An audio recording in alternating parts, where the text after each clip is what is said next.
নতুন একটা ভিডিওতে আপনাদেরকে স্বাগতম।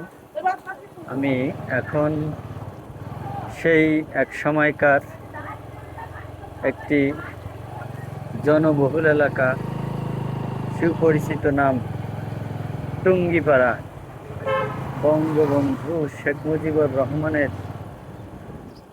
বাড়ির পাশ দিয়ে গমন করতেছি, যেখানে একসময় প্রচুর লোকের সমাগম ছিল, কিন্তু এখন অনেকটা কমে গেছে।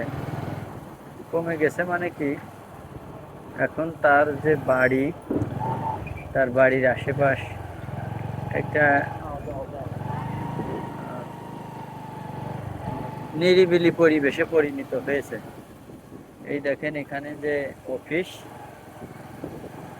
এটা আওয়ামী লীগের অফিস ছিল, সেটাও এখন দেখেন নিরবিচ্ছিন্ন মানুষ ধান রাখতেছে। এই রাস্তাঘাট সবই এখন ধানের সিজন, সবাই ধানের সংরক্ষণ, ধান রক্ষণাবেক্ষণের কাজে ব্যবহার করতেছে। এখন কেউ আর এখানে পর্যটকরা ঘুরতে আসে না। এখানে স্কুল ছুটি হয়েছে বলে কিছু লোকজন দেখা যাচ্ছে। এই দেখেন সামনে যে এলাকা দেখতে পাচ্ছেন, যেখানে নামে এই এলাকায় অনেকে পর্যটকরা আসতো। এখন শুধু ধান রক্ষণাবেক্ষণের কাজে ধানের আঙিনা হিসেবে এগুলো ব্যবহৃত। এই পরিবেশটা দেখেন, এখানে আর কেউ পর্যটকরা ঘুরতে আসে না। স্থানীয়রা যদি চলাফেরা করে,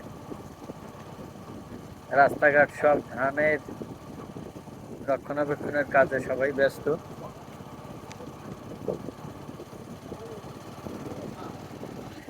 এখানে এখন আর কোনো পর্যটক নাই, টুরিস্ট জন এলাকা। টুরিস্ট সম্ভবত আছে, কিছু থাকে, কিন্তু সেইভাবে আর রক্ষণাবেক্ষণ এই বাড়ি কেউ করে না। এই দেখেন তার বাড়ির সামনে যে বঙ্গবন্ধুর যে মাজার নামে পরিচিত, সুপরিচিত, এখানে প্রচুর বাস গাড়ি এসে বোঝাই হয়ে যাইত। এখন সেইখানে কোনো লোকই নাই, শুধু আছে ধান। যারা ধান সংরক্ষণ করতেছে, তারা এই ধান সংরক্ষণের কাজে এই স্থানগুলো ব্যবহার করতেছে।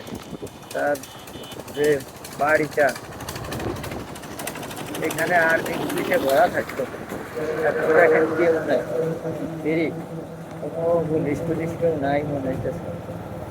ভিতরে কোনো পর্যটক নাই, বন টান হয়ে গেছে, বড় হয়ে গেছে। ফুল গাছে ভরা ছিল এখানে, একটা ফুল গাছও নাই।